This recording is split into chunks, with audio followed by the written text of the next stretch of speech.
네, 여러분 안녕하세요. 네, 이성재입니다. 네, 여러분 오늘은 여러분들 주식이 요즘에 조금 안 좋습니다. 그 상황과 분위기에 따른 부동산에 관심이 굉장히 쏠리고 있는 요즘인데요. 여러분들은 어떻게 생각하십니까? 그리고 투자하고 있는 것들 안녕하신지 모르겠습니다. 여러분들이 꼭 알아야 될 내용 저와 함께 보시면서 말씀 나눌게요.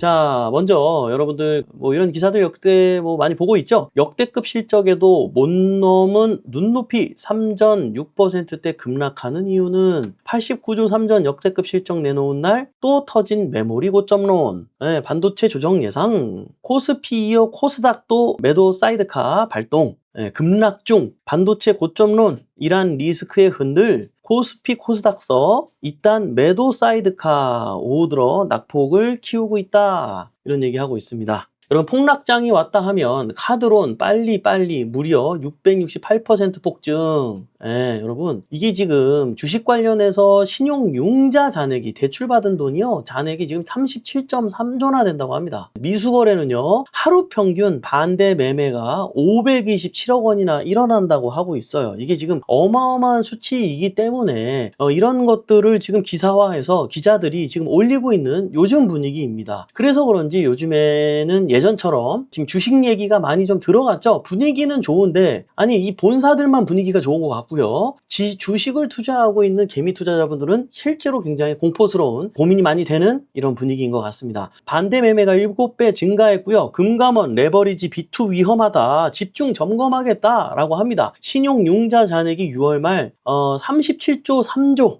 와, 미수 반대 매매 일평균 아까 얘기한 거죠. 이게 지금 그래서 뭐예요? 하락이 하락을 부르는 시장이 올 수도 있겠다라고 전문가들은 뭐 얘기를 하고 있습니다. 도박판 증시의 민낯 뭐 이런 얘기를 하고 있어요. 사실 이재명 정부 들어서면서 굉장히 햇빛 미래를 얘기하면서 주식을 밀어붙였단 말이에요. 그래서 처음에는 믿지 않았던 개미 투자자들도 진짜 오르네? 우와, 더 오르네? 그러니까 뒤늦게 막차를 타서 작년부터 매입하신 분, 올해부터 하신 분들, 이런 분들이 굉장히 많았어요. 처음에 재미를 봐서 더 대출받아서 더 투자하는 거예요. 근데 계속 영원히 올라갈 줄 알았는데 힘든 시장을 만나니까 진작에 투자했던 사람들은 괜찮은데 뒤늦게 들어온 개미 투자자들이 굉장히 지금 곤란해하고 있죠. 영끌 고금리 고위험 투자 개인회생 역대 최대, 30, 40대가 절반을 넘었다.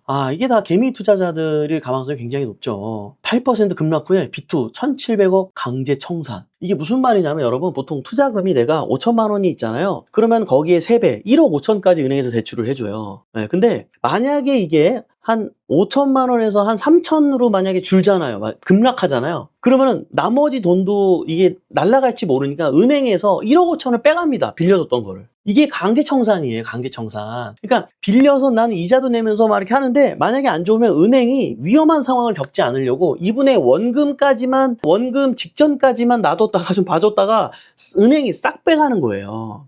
강제로. 그 얘기를 하는 겁니다. 이런 내용을 알고 나면 이렇게 시장이 좋은데 내가 대출을 이용하지 않는 게 너무 아까우니까, 이거를 이 투자자들이 사실 이런 거를 많이 이용합니다. 초반에 많이 당해요, 이런 것들을. 이 주식도 삼성도 뭐 오랫동안 가져가면 나쁘지는 않은데 경험이 많이 없다 보니까 이런 일들이 많이 벌어지고 있는 현실이라는 거죠. 그래서 주식, 코인 자금, 부동산으로 아파트값 그래서 들썩. 왜요?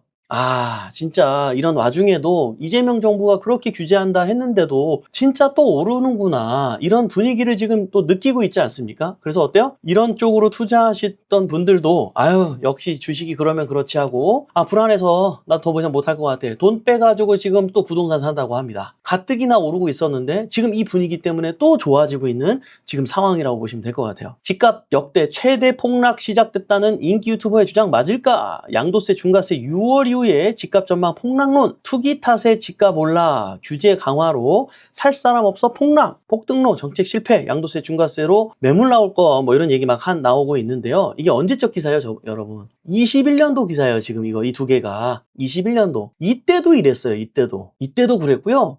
여러분, 역사는 항상 반복해왔죠. 그때 21년도에 폭락할 거라고 그랬는데 폭락했나요? 이런 강력한 규제들 때문에 진짜로 부동산이 무너졌나요? 결국에는 또 우상향을 했죠. 근데 지금 공급이 그때도 공급이 없다 했는데 지금 6년 동안 공급이 늘어났나요? 아니요. 계획대로 아직도 되고 있지 않아요. 앞으로는요.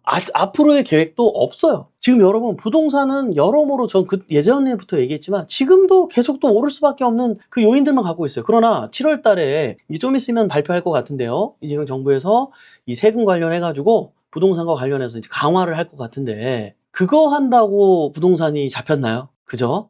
여러분 뭐 일시적으로 잡힐 수 있겠죠. 근데 그 오래 갔던가요? 그 역대 어느 정권도 그런 강력한 규제 때문에 그 영향을 받았던 거는 6개월을 넘긴 적이 없다라는 거예요. 6개월을 넘긴 적이 없다. 그러면 정말로 강력한 규제 때문에 한두 달 먹힌다 그러면 먹힐 때 또 사야 되는 거예요. 네, 왜요? 6개월 지나면 적어도 평균 무조건 또 상승할 거기 때문에. 왜? 공급 자체가 없잖아요. 안 그럽니까 여러분? 주식 팔아서 서울집, 이거는 이제 지금 기사예요. 주식 팔아서 서울집 공급 함께 부동산 대책 다시 짜야. 지금 주식 팔아 강남 집 쌌다. 증시자금 3.7조 원 주택시장으로 유입됐다. 이분들은 아는 거예요. 주식이 영원하지 않다는 거 아는 거예요. 항상 주식이나 코인이나 이렇게 돈이 있는 사람들일수록 사실은 이렇게 균형 있는 다양한 투자를 금투자라든지 이렇게 하고 있는데 주식에다만 올인하는 경우들은 흔치 않습니다. 항상 리스크를 동반하기 때문에 어느 정도 이익이 일어나면 반드시 평균적으로 항상 우상향을 했었던 부동산에도 골고루 이렇게 투자하는 경향들을 많이 보이고 있는데 여러분들도 이렇게 부자들이 하는 이런 방향성을 반드시 따를 필요가 있다. 그리고 이러한 움직임은 옛날에도 그랬고 지금도 그렇다라는 거죠. 이게 바로 이건 지금 기사잖아요. 예. 그러니까 이러나 저러나 부동산 가격은 오를 수밖에 없나요? 아니면 내려갈 수밖에 없나요? 오를 수밖에 없는 거죠. 하나은행은 MCI 가입을 중단했다고 합니다. 주담대 쪼이기가 또 확산되고 있습니다. 주담대를요, 이거는 5시간 전 기사예요. 오늘 기사인데요. 여러분 알고 계셨나요? 한도를 6억에서 3억으로 내일부터 축소한다고 합니다. 최대 주택담보대출을 6억까지 빌려주던 것을 이제 3억밖에 안 해준대요. 자, 그럼 무슨 일이 벌어질까요, 여러분? 요즘에 소형 아파트들이 또 좀 상승을 맛봤잖아요. 특히 서울에. 근데 이제는 소형 아파트를 사기에도 이제는 현금이 많지 않기 때문에 좀 부담되는 대출이에요. 3억이면. 왜냐면 지금 중소형 아파트도 서울이면은 9억, 10억대 초반은 줘야 되는데 3억 가지고 내 돈 투자금이 6억 이상 갖고 있는 사람들이 얼마나 되겠어요? 그죠? 그럼 자, 고스란히 어쩔 수 없이 이분들은 또 뭘 사야 돼요? 빌라를 살 수밖에 없다. 그럼 서울에 있는 빌라 시장은 또 오를 수밖에 없는 조건으로 다시 또 가고 있다는 거예요. 개미열의 8은 손실봤다. 무슨 말이에요? 개미 투자자 중에 10명 중에 8명이 손실봤대요. 지금 좀 재미 본 사람 둘밖에 안 된대요. 그래서 요즘에 아무도 주식 얘기 안 하는 이유가 그래서 그렇대요, 여러분. 계속 주식에 기대하고 계실 겁니까? 문제는 주식으로 못 번 사람들 대출이 안 나온다는 거죠. 자, 1분기 경매 물건이 13년 만에 가장 많이 쏟아졌다고 하는 기사 요 근처에 뜨고 있습니다. 이자 못 갚아 이미 경매된 부동산 대구는 넉 달 만에 1000건을 돌파했대요. 물건 쏟아지는데 경매법원 썰렁, 선수들은 무엇을 기다리나? 맞습니다. 이게 지금 되게 중요한 현실인데요. 저희가 보더라도 요즘에 서울에 부동산 물건이 나오잖아요. 그러면 원래는 한 80%, 90% 낙찰되던 것들이 요즘에 60%, 70% 낙찰돼요. 와, 지금 해야 됩니다, 진짜. 여러분, 제가 이거 1년 전에 올렸던 방송인데요. 이거 아실지 모르겠어요. 초보자도 가능한 경매 성공 사례 지금 시작하세요. 재개발 빌라로 땡땡만원, 신정동이 요즘 핫한 이유 해가지고 1년 전 기사예요, 1년 전. 예, 이게 양천구 신정동에 있는 물건이거든요. 여기에요, 여기. 근데 여기 어떻게 됐어요? 신통기에 들어갔어요.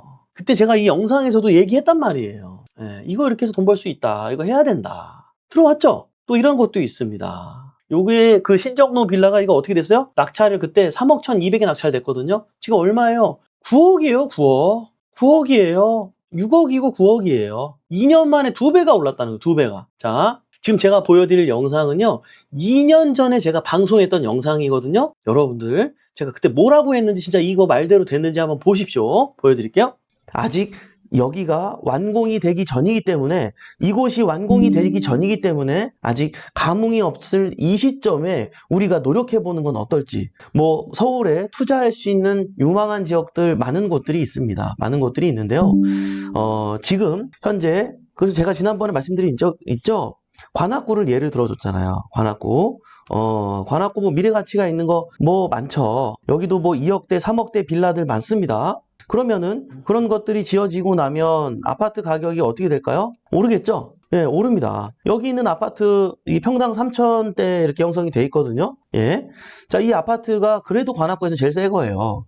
요 정도보다는 좀 더 높게 책정이 되겠죠. 새로 짓게 된다면. 그죠? 그런 걸 기대해서 방배동에 지으나 관악구에 지으나 저기 지방에 지으나 추가로 짓는 건축 비용에 대한 철근 값이 다를까요? 시멘트 값이 다를까요? 같잖아요. 추가 분담금은 같은 조건이라면 비슷하게 들겠죠. 근데 뚜껑을 열고 나면 과연 새 거로 짠 하고 나타났을 때 어느 가격이 비싸냐는 거예요. 그죠? 그쪽 방배동에 있는 아파트, 주변의 아파트 이미 시세 자체가 관악구에 있는 시세보다는 두세 배를 형성하고 있기 때문에 3배까지는 아니어도 그죠? 2배에서 2점 몇 배를 형성하고 있기 때문에 뚜껑을 열고 나면 너무나도 시차익이 크잖아요.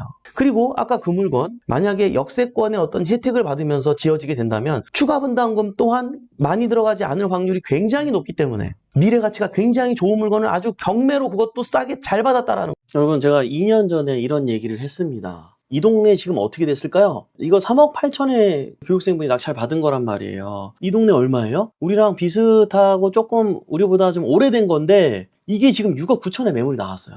7억이란 얘기죠. 우리 거는 한 8억 정도 할 거예요.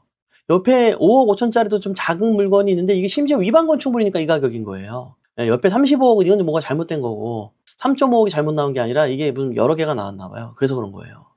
여러분 이 동네입니다. 이 동네. 그러면 앞으로 2년 후에 또 이렇게 오를 곳들이 어딜까요? 이런 걸 아는 게 되게 중요한 거 아닐까요? 그죠? 이런 기사가 있어요. 같은 단지인데 나만 구축 5동만 빼고 재건축 명일 삼익맨션 외 뭐 이런 기사도 있습니다. 무슨 말이냐면 5동은 뭐 저기 좀 협의가 잘 안 되는 모양이라서 빼고 재건축한대요. 이런 거 하면은 여러분들이 좀 손실이 좀 있겠죠. 잘리고 뭐하고 뭐 분쟁이 굉장히 많아요. 오래 걸립니다. 이거 하기. 이게 또 잘못 사면은 여러분들 봐봐요. 광진, 자양이동, 모아타운, 무산 뭐 이런 일들도 벌어져요. 사실 이게 원래 모두를 위해서는 하는 게 맞는데 어떤 반대편의 이익을 위해서 그쪽 세력이 주도권을 잡기 위해서 이렇게 하는 경우도 있어요. 내부적으로 알아봐야 되긴 하지만 그래도 잘못 투자하면은 이렇게 또 시간이 생각보다는 더 반대되어져서 오래 걸리는 상황이 발생할 수도 있어요. 기왕이면 우리가 낙찰받거나 우리가 매입하는 것들이 얼른 진행할 수밖에 없는 그런 분위기 있는 물건들을 사는 것이 굉장히 현명한 방법이겠죠. 물론 그냥 아닌 상태에서도 시간이 지나면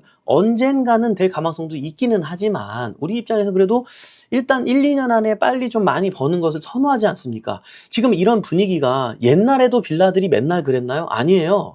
요즘 이런 분위기니까 가능한 거잖아요. 그러니까 요즘 이런 분위기에 빨리 영향을 받을 수 있는 내방동 같은 데 얼마나 좋아요. 관악구가 이렇게 갑자기 오른 데가 있어요? 없어요. 왜요? 관악구니까요. 관악구에 계신 분들한테 죄송하지만 그래서 기왕이면 여러분이 사는 거 좋은 데 사라 이거예요. 그래서 재개발 지역을 고르는 3가지 기준이 되게 중요한 게 있는데요. 일단 입지가 중요합니다. 신축 아파트가 됐을 때 살고 싶은 곳인지를 볼 필요가 있어요. 역세권, 업무지구 접근성 중요하죠. 그리고 주변의 신축 시세 확인하는 것이 굉장히 중요합니다. 일반 분양 물량이 충분한지 그죠? 사업성을 얘기하는 거예요. 이 사업성에 대해서도 7월 6일 날이었어요. 오세훈 시장이 얘기를 했어요. 뭐라 그랬죠? 기부 체납 물량을 50% 안 받겠다. 그러니까 예를 들어서 한 60% 원래 받던 것을 추가로 증설해주게 하는 부분에 대해서 30%만 받겠다 이거예요. 그러면 누가 좋은 거예요? 사업성이 좋아진 거죠. 그만큼 조합원들이 추가 부담금을 한 5억 낼 거를 4억밖에 안 내는 거예요. 좋아진 거죠. 그래서 분담금이 과도하지 않은지 대지지분과 수익구조 확인 이런 것들을 검토하면서 여러분 볼 필요가 있는 거예요. 재개발이라고 다 같이 사업성이 좋은 건 아니에요. 어떤 재개발 지역은요 역세권 혜택, 용적률 혜택 때문에 1억밖에 안 내도 되는 그 재개발 지역이 있고요.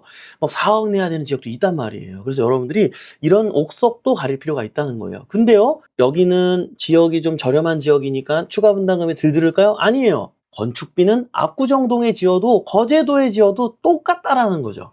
이해되시죠? 자, 진행 가능성, 주민 동의율 확보됐는지 노후도 이런 것들 잘 체크하면서 여러분들 볼 필요가 있습니다. 또 이렇게 얘기하면 여러분들이 이제 막연하게 그림을 그릴 수가 있으니까 저희가 무료 세미나도 토요일 날 이렇게 진행을 하고 있습니다. 12시에 진행을 하고 있고요.